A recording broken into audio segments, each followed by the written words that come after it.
welcome to this Greater Call podcast. I nearly said on the Mark podcast. No, this is the Greater Call podcast. I am Mark Immelman. So glad you would join me and my very special guest. And just a reminder, this show just exists to be a place where you can come to learn lessons from the heroes of our faith, lessons in life and leaving a legacy, and most importantly, leadership. And I'm led to share this before I introduce our special guest. This is sort of the thread that defines who we are at the Greater Call Show.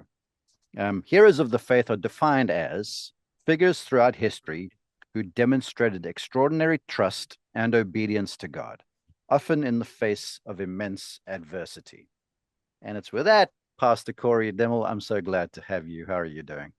I'm great, Mark. Thanks so much for having me on. I'm just delighted to be here with you today.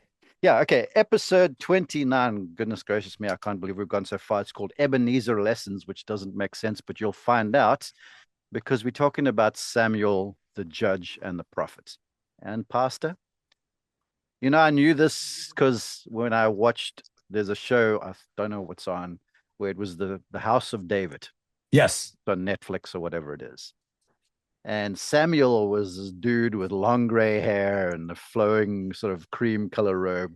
And when he showed up, people trembled because he was the boss, right? He was kind of the Gandalf figure, right? And it was, yeah. And so I'm like, man, this guy is so cool. And then when I reached out to you, I offered you some options to speak about, and you chose Samuel. And so I delved into this thing, and I'm like, this guy's job description must have read bearer of bad tidings.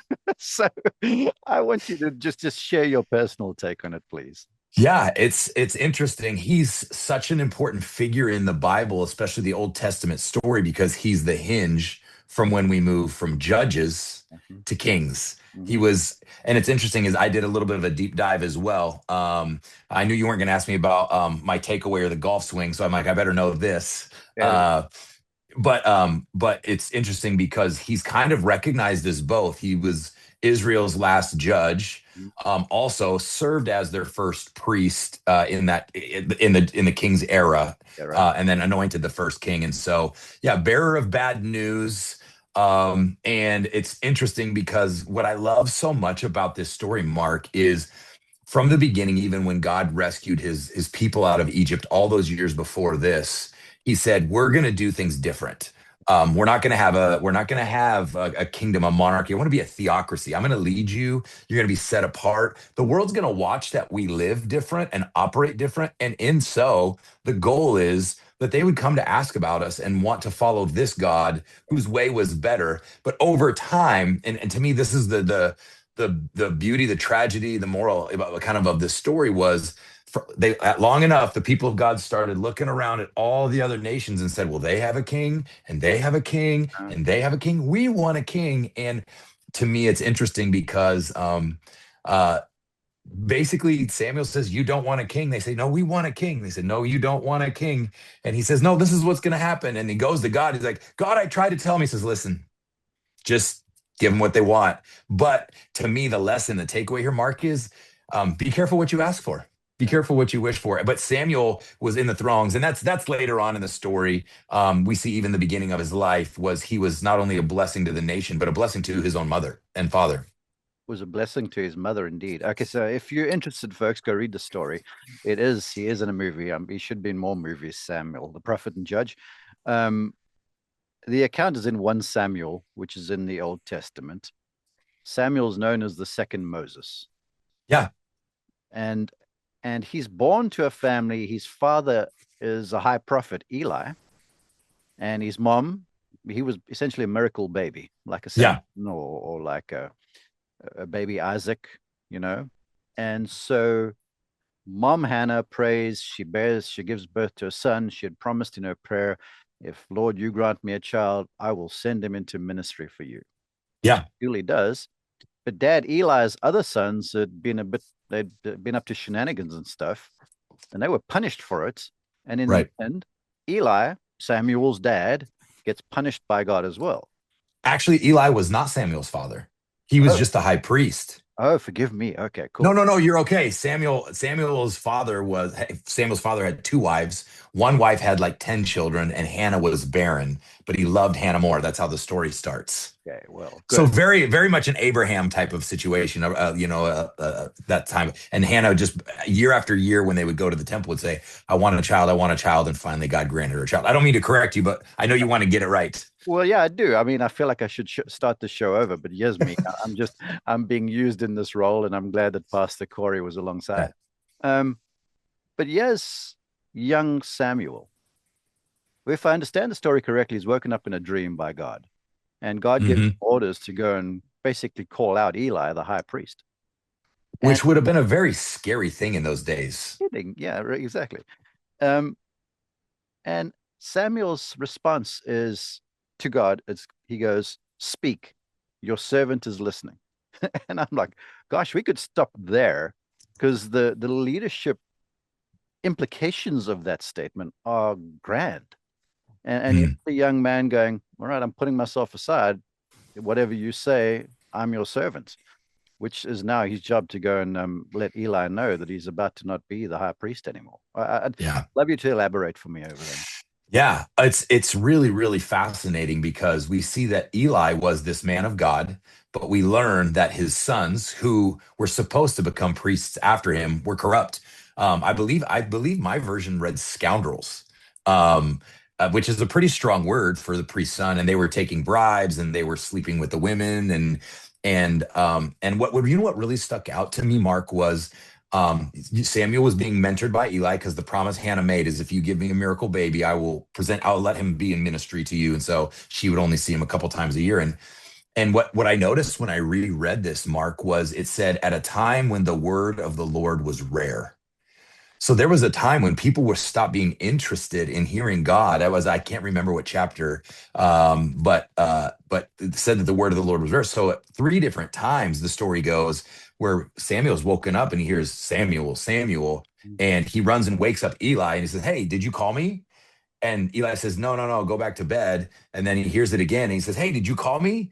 And he says, "No, go back to bed." And then the third time Eli goes, "Oh," because it's interesting to me that this high priest Yeah. it didn't even occur to him right away that this could be the Lord, because the word of the Lord, the voice of God, was so rare because they had moved so far away from living the way that God wanted them to live. They were so disinterested. And so finally, the third time it occurs to Eli, "Oh, God must be talking to you." So he's the one that teaches him this response that you just gave me. He said, "Next time you hear it, Yeah.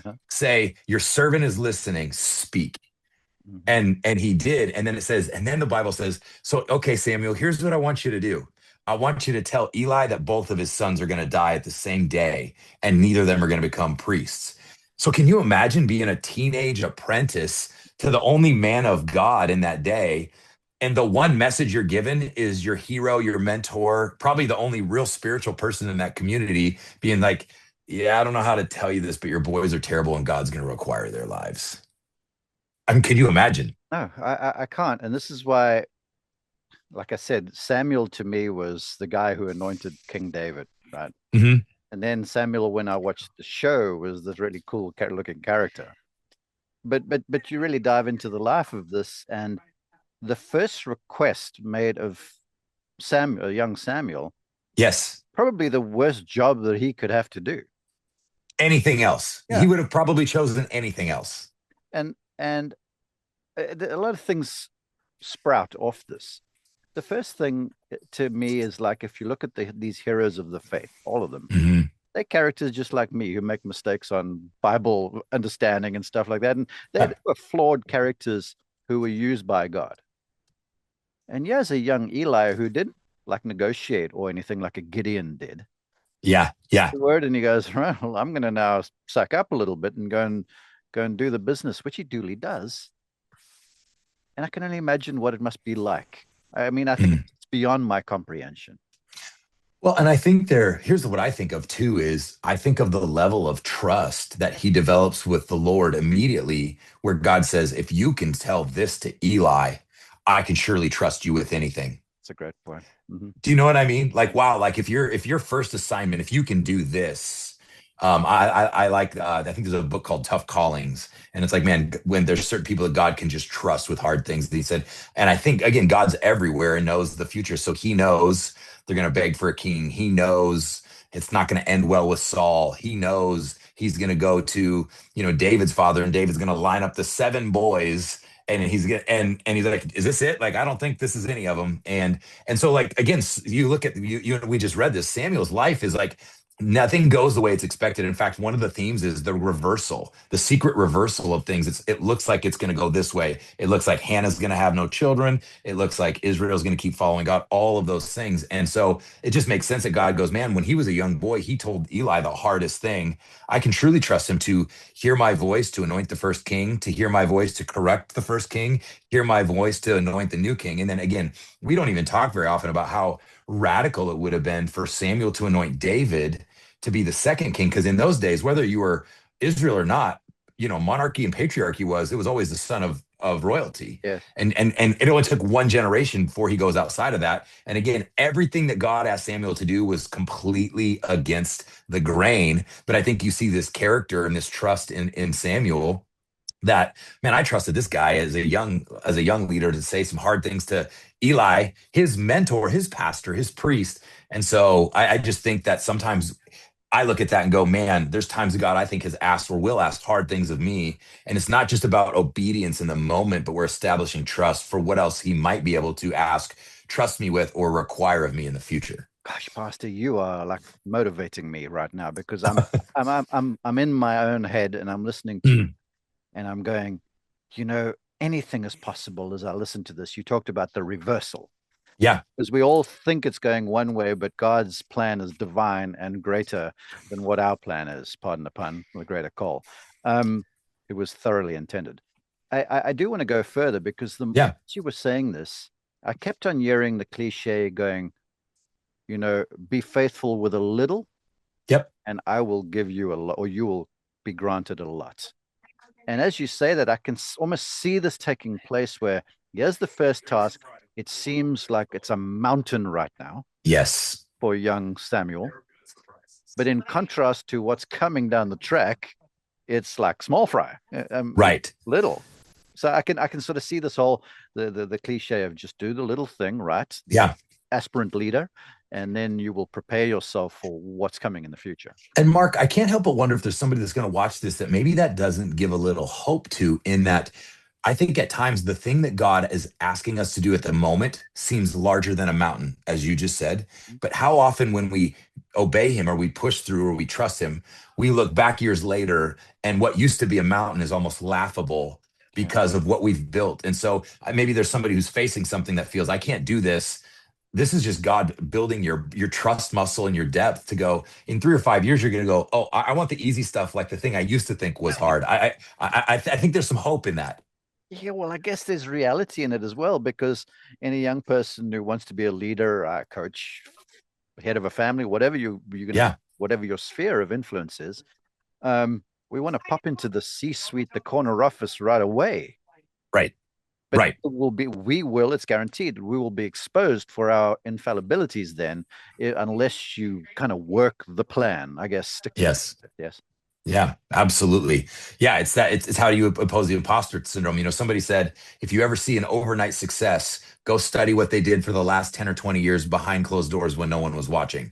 Whether it's David in the shepherd field, Saul was faithful before he became king, or Samuel. No one knew Samuel other than, this little boy who was probably running errands for Eli, and all of a sudden he was trusted.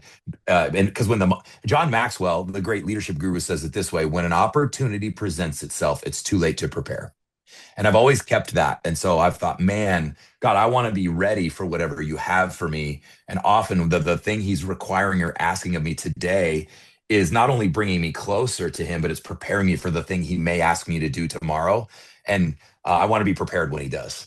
I'm inspired once again to stop this podcast for a second time because we could stop right there. Um, I need to move along though. Yeah, Um, yeah. well, Sorry. I'm inspired too. I've gotten kind of into this as we've been diving into it. well, yeah, and it's amazing to me because my first show that I did, and I shared this with you before we went hot, my calling, right? Mhm. I was dodging my calling for a while, and I'm in golf Mm, racing. And I eventually, it came to me eventually. It was in my head that my platform is greater than just talking about golf. mm. And then that settled in my heart eventually. And then I grew the gumption to do the first show, right?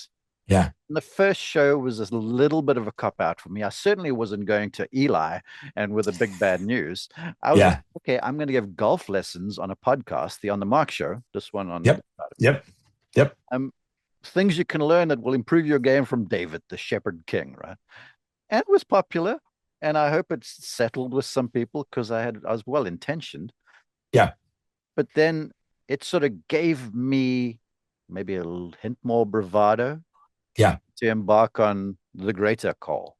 Yeah. Okay. Yeah. So with that, It's interesting. It's interesting for me to hear you say it was a cop out because I hear you saying, I think you were just building your confidence and your muscle, probably like Samuel was before God spoke to him that night. okay, well, thank you. I feel better now. Yeah. Let's look at this character. I would say this, and I want you to respond.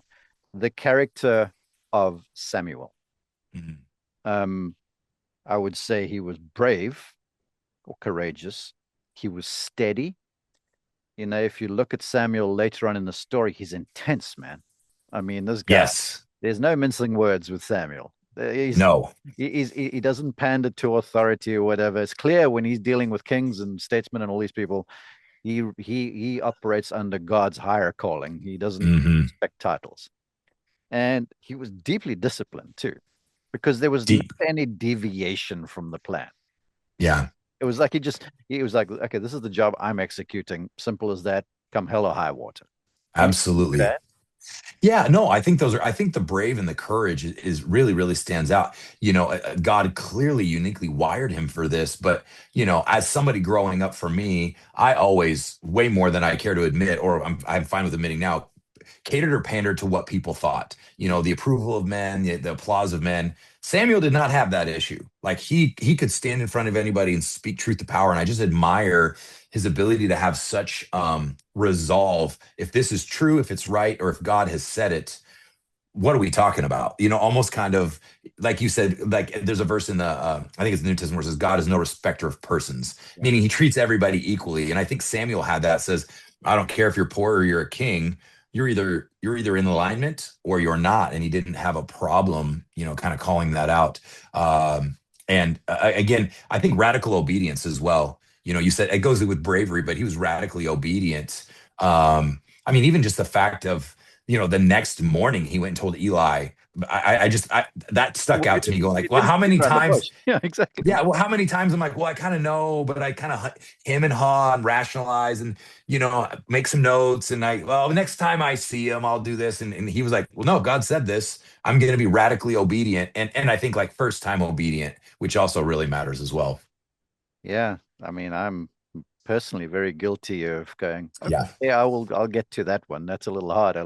My wife calls it eating the frogs. Every time she gets in her office, Tracy, she eats the first few frogs of the day. So those are the hard things to do. She Yep. gets those out of the way. Me, on the other hand, I put those frogs off to tomorrow and maybe the next day and the next day. Um, I'm holding this book in my hand because this is part of my research that I do. It's called 101 People of the Bible. Oh, I love that. Oh, the famous, the not so famous, and the infamous. Um, Mm. and in there, it talks about Samuel, obviously, and it said he was a man of prayer and faith who finished the work of the judges and began the school of the prophets. Yes. So here's a guy, not only is he doing God's work, but he's traveling around these few towns Hmm. and essentially building up prophets for the future as Israel moves from this theocracy into the Right. kingdom. Because Right. you pointed out, God's like, all right, we're going to have a few kings and this is going to get a little bit messy. So we got to have a few prophets around. And Right. the rest of the Old Testament is all these folks that are offshoots of the original, the OG of the prophets. That's a great point. I had never thought of that, but almost all of the books of the Old Testament after this are prophetic books. They're prophets. They're Isaiah and Jeremiah and all of those, the minor and the Micah and all of them. It was he, and that's really what he did. Actually, after he anoints Saul, he goes on a circuit. And it's so interesting how God set it up, said, okay, if we're, like you said, if we're going to have kings, we're going to need prophets because there's no longer judges, because the judge was kind of a prophet king. Like he had the authority, but also the word from the Lord, starting with Moses and Aaron. And now he starts the school of the prophets that really, and what's interesting is we're talking about, I believe, about 1000 BC at this time, if I'm not mistaken. And so what you have is for the next 1,000 years, God's people, the children of Israel, don't really do well for that millennia. And about the only people, it's like just rinse and repeat the same thing. And about the only consistent is the prophets. And you think about how many times, let's fast forward to your point. How many times was Israel, including their king, just so far away from everything God said? And the prophet confronted the king, and you know this. What happened to the prophet? They killed him. Yeah. Hmm. The kings would kill the prophets, going like, well, we don't like what you said, And so these prophets, like you, to your point, he was kind of the patriarch of the OG of, even if the Bible word would be the remnant of, even when everyone else loses their way, we're going to stay disciplined, we're going to stay committed, we're going to stay true to who God has called us to be. And it's almost like they were the true north of, in their humanity, of Yeah. God's people, literally until the return of Jesus. It also says this, and I'm going to use this as like a pivoting point to talking about some lessons from Samuel. Yeah. It goes, did you know, such was Samuel's reputation that the elders of Bethlehem, a town where eventually Jesus would be born, Mhm. trembled when the elderly prophet arrived in their town. However, this time Samuel brought good tidings, guided by God, because he was going to anoint David to be Yeah. future king. Now, here's the thing: you use the term truth to power.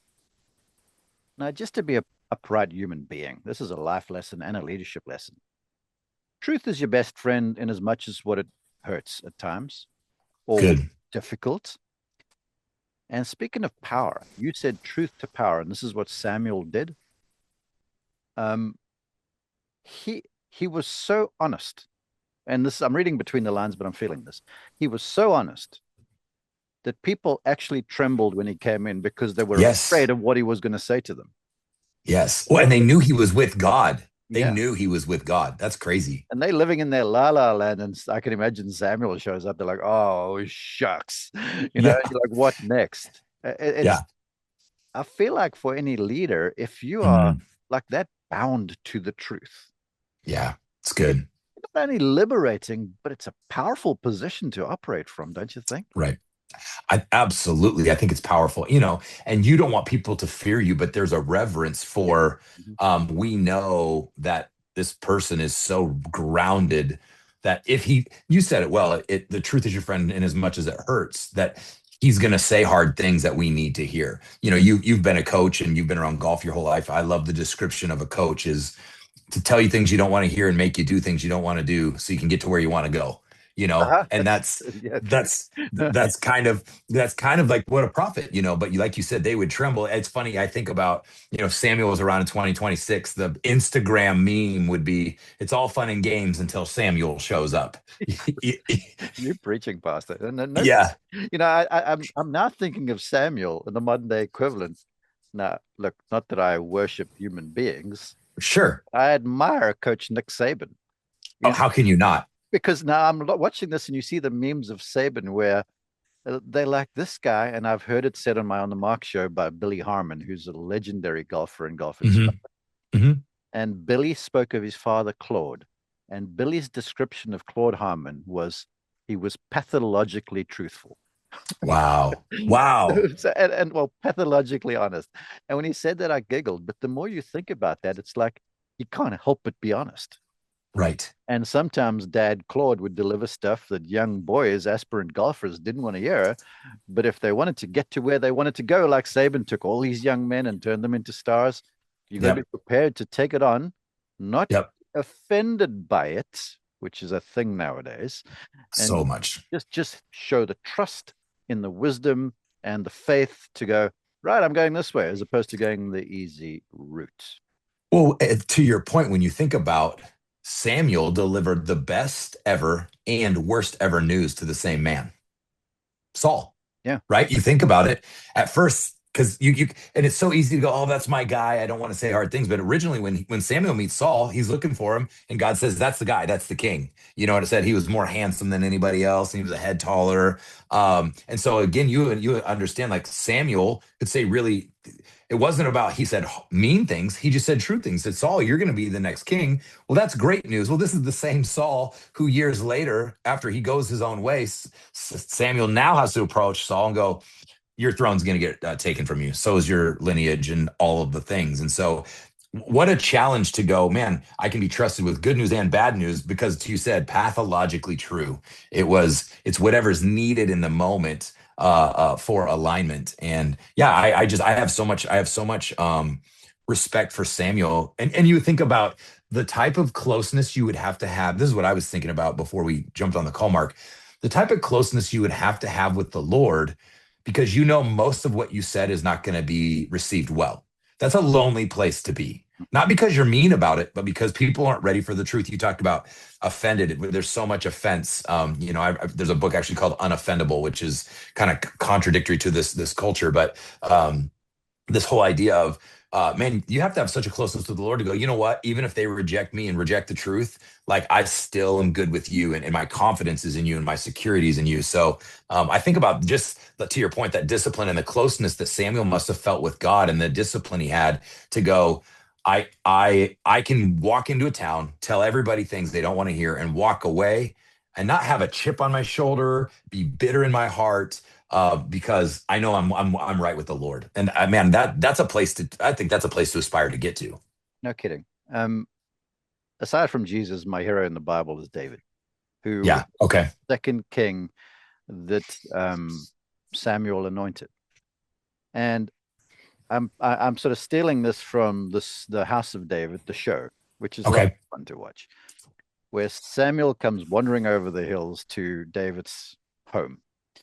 And the father of David realizes that Samuel's coming, so he lines up his boys who are all Yeah. fighting in Saul's army. They're big, they're strapping, they're strong, future kings, one would think. And he doesn't even call. Now, I don't know if this is biblically true, but it's derived what's given across in the show where Samuel wasn't even in the line of them. He was out in the fields with the Yeah. sheep. David, he No, wasn't of David. age. Yeah. Yeah. He wasn't of age. So he wouldn't have even been considered. So So it goes like this, and I'm getting to a point where you just know that you know that you know what is right, where the boys are lined up in front of him. And he walks and he looks at the first one and he goes, "Mm." And he Yeah. just looks at them in the face in their eyes and goes, no, no. And he's going down the line. And with each time he's saying no, especially with the firstborn, Right. their dad is like, oh, you can see the visible dejection. Yeah. And then at the end of the line, as you had mentioned, he goes, is this it? There's got to be something else. Right. And they about among themselves and they're like, well, who could it be? And then the father goes, go and get David in the fields, the shepherd boy. And they bring him there and he's all disheveled and he runs and he stands in the line like this and looking like, why am I here? And then he Yeah. goes, you're the one. Now, I Mm. share that story to say, when you're in this truth and you so close with God, business leader, you can look at various situations in front of you and have the sense which the correct one is. Sometimes, despite all the data and the information you get from Yes. now, this is not a mandate from me because I don't know, right? Yeah. Don't go disregarding the data, but if you're in right standing, the truth will be revealed, or the best way will be revealed. That's so good, Mark. It really, really is. Because in that point, all the data and tradition says it's the oldest son, birthright, responsible, all of those things. But it's interesting. I heard the Craig Rochelle Leadership Podcast. He said a while ago, um, what did he say? Learn the data, but trust your gut.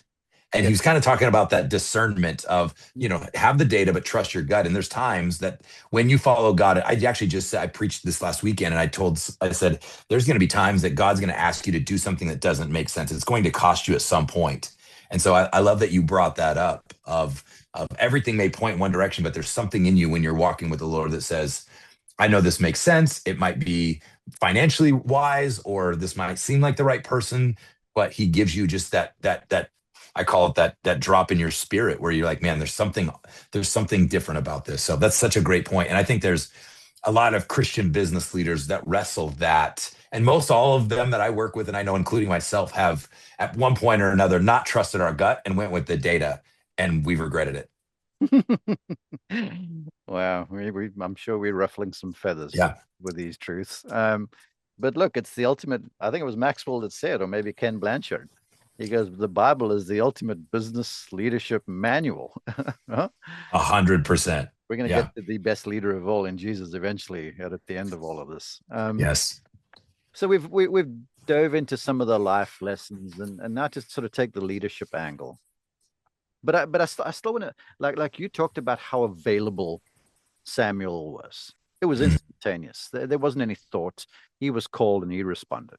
So that active availability is one. Um, the he always though showed this integrity, and to me that's a big thing, especially nowadays. You know, you get so many folks that are running with the foxes and hunting with the hounds, and it's like whatever's popular, you know, Yeah. and Yeah. there's no stance taken. Where this guy was like uber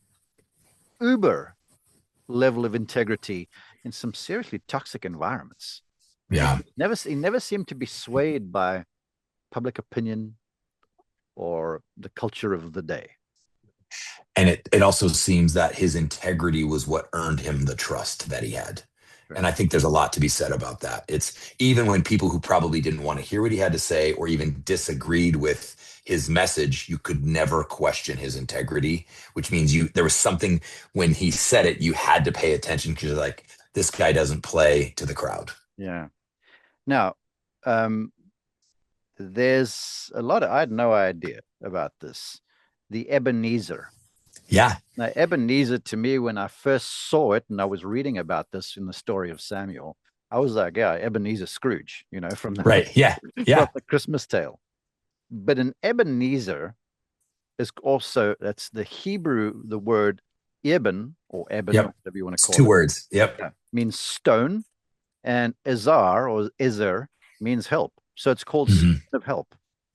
And so I look at this, and its definition is a physical monument or mental marker set up to remember God's help and intervention in a time of crisis. And after the Israelite army defeated the Philistines, this is a David and Yep. Goliath story. Yep. And in this house of God, I know I've referred to it much. I should maybe refer more to the Bible. But the war is going on down in the valley. Mhm. Samuel's on top of a mountain praying, watching the whole thing unfold.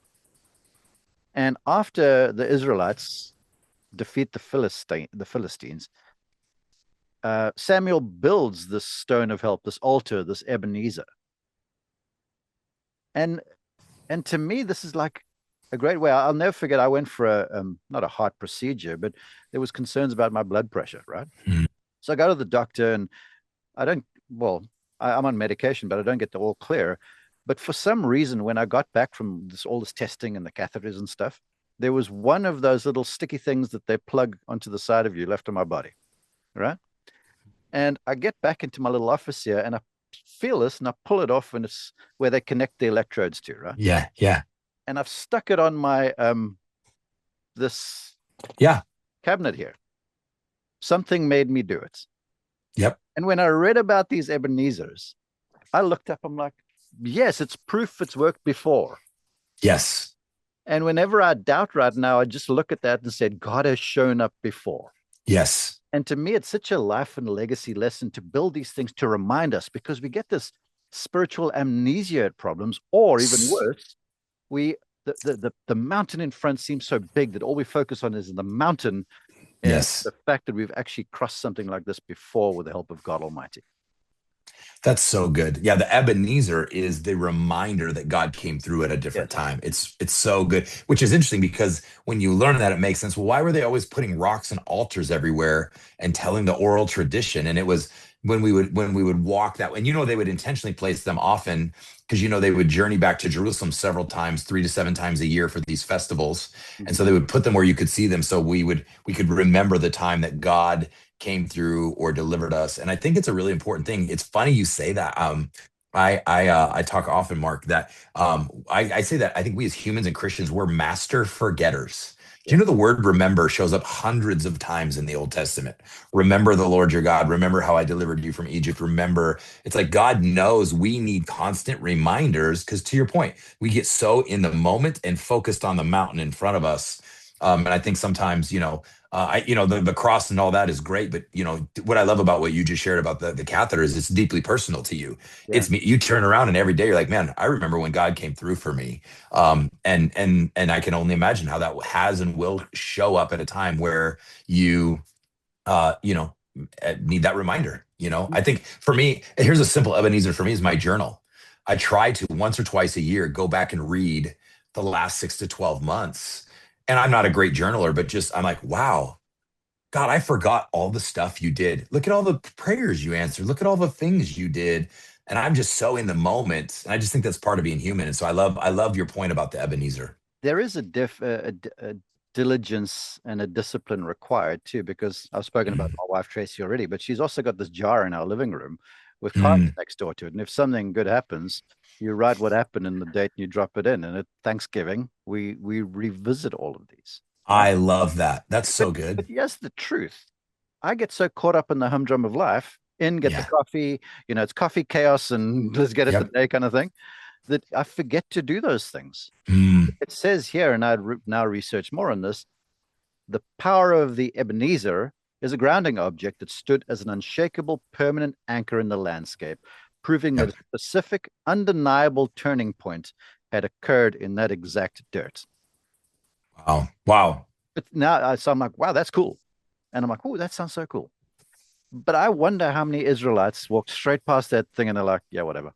Or did not, they're so into Yeah. what's happening next door, they're looking somewhere else that they're not looking at the proof that's happened on that very spot. Wow. Wow. That's really good.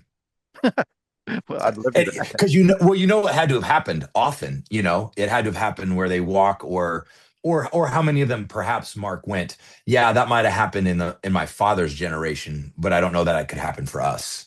Because those things would stay around for a long, long time. And so, um, I think it's easy. Which, to your point, is how easy do we forget how many times God has been faithful, come through, guided us, and yeah, I've often wondered what that part of the Middle East looked like in that time of the history, because there were so many altars and Ebenezer's, which was why some of the prophets and the priests were so diligent about the oral tradition about, let me today we're going to tell you about Samuel.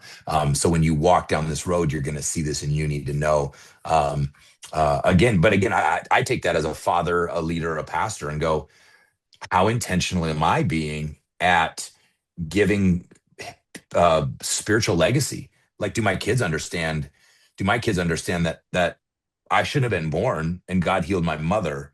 I told you earlier that this story is deeply personal because God healed my mother miraculously in the same way he came through for Hannah. Okay. Um, and so, do my kids know that? Do they appreciate it? Or they're just like, life, And I think it's on us as parents and leaders to go, let's make sure the people we have influence understand how good and faithful the God has been to get us this point. Because someday Samuel is going to be gone. And I think one of those most tragic parts of the story, did you read to the end, is his boys ended up like Eli's Yes, boys. exactly. Hmm. And so it's like, man, he was so faithful, but like handing on that, like being intentional with that spiritual legacy, which is what I love about what you said, the stuff that Tracy's doing. Okay. Well, now, in a fit of truth, given that we're speaking about Samuel, okay, you talk about Eli and the boys basically get away from the cloth. Yeah. You've got Samuel, the originator, and his kids also depart from the Yeah. but then it speaks about how disciplined Samuel is, and he's always traveling between these schools of the prophets and stuff, and Yeah. investing his energies there. As a Yeah. dad or as a father, I feel like, not that my actions exhibit it at times, but the best place for a child to learn is in the household. Okay. Couldn't agree more. And so often, as dads and leaders, we're so busy chasing everything else that the ones that get neglected are our kids. Yep. And you speak about the story of you, like my wife and I, we're from South Africa. We Yep. came under over to the United States. We're citizens now, but it wasn't the easiest process. And we did this to give our kids the best chance. And our kids understand our heritage, but nowadays I'm watching over here in this culture we're currently living, where all of these monuments, these statues, if they don't agree with what your view on life is right now, people are Yeah. desecrating. Yep. It's, without getting political, it's sickening, really, if you Yeah. think about it. Yeah. Sad. It's very sad. I'm from a country where apartheid was a law. It Right. is wrong in so many ways. Hmm. I mean, it's abhorrent, really, but it's a product of who I am. I can't ignore the thing. Right. The real truth says this is who it is. Now it's my job to change the course, Right. right? Right. To use Yeah. that Ebenezer and say, okay, we're going to use this for good. And I think that's the importance of, rather than scraping the parts of our heritage, our culture, our history that we're ashamed of, I think there's God wants to redeem all of it, and you show how God can and has redeemed some of that. I grew up that you, whether it's you grew up like this or you said apartheid, or even just a cultural thing where it's like, man, this is who we used to be. But I think when I walk people through sharing their testimony, some people are, maybe they don't want to be too edgy, or they're maybe still a little bit embarrassed. And I just say, I have a line. I say, listen, the worse you were, the more God did. The worse it was, the more glory he gets. On like, wait, you came from that and Exactly. you're here? How good is your God? Not so. I don't think once we realize the freedom and the identity we have in Christ, we don't need to be ashamed of those things. But to your point, we need to redirect and go, now that I have influence with my own children or whoever, like this is who we want to be. This is how we want to operate. Yeah. So of these 7 lessons I'd list, Yeah. the first was he's just available actively Yep. for anything, even the hard jobs. Number 2, his integrity in the environment Yeah. he found himself, the power of the Ebenezers. Then we've talked about it, but I want to kiss this brutal honesty that he had. He Was was there one or two unwavering of too. those? He was. Was there one or two of those that jumped out to you where you're like, wow? Was there anything that you read that really jumped out to you about that? I had got to the one I was teeing this up. His grace under rejection, because like when he Yes. delivered the bad news to Saul, the king, and Saul declares him persona non grata. Right. It's not like Samuel fought with him. He's like, oh, fine, and he just left. Right. He Right. dusted off his feet and off he went. It's not like he battled and started saying, Right. well, he just delivered the message. And It that was showed a lot of grace to me as a leader, I would think. it's interesting you mentioned that, because I thought of just the day and age we live in and how Samuel didn't spend the next week trying to convince Saul why Samuel was right. Yeah. He just delivered the message. And like you said, like, oh, all right, I'm off to the next place. And I Story think we goes, as a and I teacher think for we the folks to spend, go, as a sorry, as a oh teacher yeah, go ahead. to go read the Bible, after Samuel appears to Yeah, Saul in a dream in the afterlife. I mean, so he was living rent free in in Saul's his head, after for the. sure. For sure. Yeah. Well, and again, it's that, how much energy do we try to spend somebody like trying to convince them, when it's just like, hey, here's the truth, here's the message, you can do what you want with this. Mhm. But I'm only telling you this because it's for your benefit. And I think Samuel was so dialed into that. The final one is probably, well, it's a legacy move. That's Mm, how Samuel invests in these replacements, because it yeah. felt like once David was discovered, Saul went and sought him out. Hmm. Job once he discovered and anointed David the future king. David did not become the king right away, Not at all. but Samuel was sort of like the long distance mentor, if you will. Yep. So the investment in the next generation was a part of what he did, which I love. But the one that still stands out to me, and you've talked about this, but I want to put a bow on the whole conversation with it. Now, I wrote this down, so I'll read it. Despite his personal reservations about shifting from judges to a monarchy, Samuel executes God's strategy. So, in other words, Mm, despite what his feelings were, yeah. he placed God's objectives above his and he did the job. Yeah. Simple as that. And that's what I love about this. That's my big takeaway is Samuel in his mind was like, we don't want a king. I mean, he says they're going to tax us. They're going to send our kids to war. They're going to demand a tithe of our land. And he like Samuel knows the right thing is like, we should stick with God. And he goes to God and God says, listen, just give it to him. Just give him the king. Yeah. And so I that is so compelling to me where Samuel feels something different, even probably cognitively knows the right answer, but God says, we're going to give them what they want. And it won't go well for them, but we're going to give them what they want. And he just trusts God with that and says, all right. And you know what's interesting? I had not really thought of, but Mark, until this conversation, it's interesting because you have Samuel when Saul loses the kingdom is not afraid to confront Saul with hard truth, right? Yeah. Well, fast forward that a generation later, David also in his greatest moment, his flaw was, had an affair and killed his Bathsheba. captain and friend Bathsheba. Well, the prophet Nathan confronts David, but David has a very different response. He says, "My God, I am that man," and he tears his clothes and he repents, Yeah. and he's right with the Lord. Where did Nathan learn to confront a king like that? Mm-hmm. Who was Nathan's mentor? Had to have been Saul, right? Or Samuel, right? I'd never connected those dots, but I mean, so it wasn't just for Saul, but God knew there was going to need to be prophets after him that were going to continue to say hard things to kings, but not every king would reject the truth. Yeah. I'm going to put my bow on the conversation, let you Go respond. for it. Uh, my daughter plays golf at the University of Alabama. Okay. And when we went up there on a visit, it was right at the end of the Saban era before Coach DeBoer showed up for the football team. Mm, okay. And still on an elevator up to Coach Saban's office in these big letters on the crimson elevator doors was "Do your job, trust Mm, the process." Right? It's like I've made the weird analogy between Samuel and Nick Saban. That's the first thing. But the whole thing about leaving a legacy, and I've talked about this in other shows where when we talked about Paul, for argument's sakes, when Paul was on all these mission trips all over the known world and writing these letters to churches and to scholars of his disciples, he couldn't have known that this, there it is, yeah. that this Bible, half of it Yeah. would be his. Yes. He had written. So Yes. these small things or things that appear small to us when we're just doing the right thing, we have no idea that the legacy ripples that they're going to turn into and what they're going to eventually proliferate as down the road. So good. So good. Finish us off. Yeah, I think a couple things that jump out to me about the prophet Samuel and the book Samuel is um, this idea of I want to be the type of person who is more faithful and listening to God than the culture around me. That's the thing that matters to me.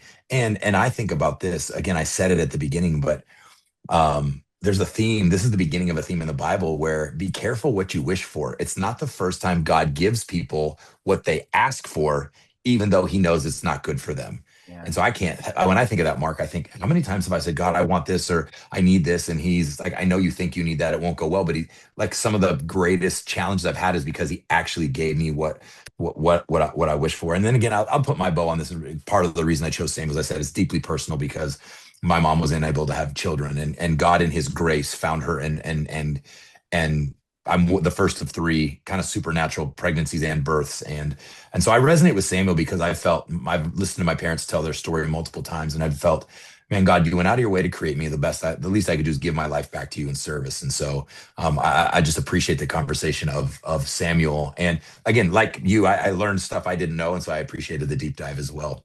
Oh man, well, God bless you. Thanks for joining. Where can I know you used to be a pastor down at Cape Christian? Yep. What are you up to now? Where can people find you? I guess is the question. Good question. After 25 years of full-time ministry, I made the jump I'm doing some coaching with business leaders. I'm doing consulting. I'm a part of a church in Boca Raton, Victory Church.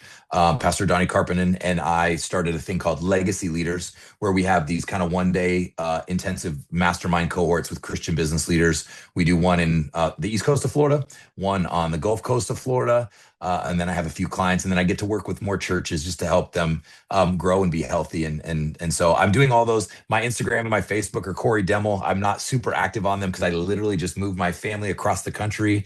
But my social media and Legacy Leaders is where you can find me when I'm not hanging out with my kids. All right. You're the best. Thank you. And to all of you who downloaded this one or watched it on YouTube, please pass it along to your friends. Introduce them to these incredible stories in the Bible, not just about Jesus, but just regular people like Cory and me that followed the greater call. Thanks for supporting us. Please follow us on the socials. The handles are at the greater call. Search and subscribe on YouTube to the same handle. I'm Mark. Love you all. God bless you. And remember, go and be a legend.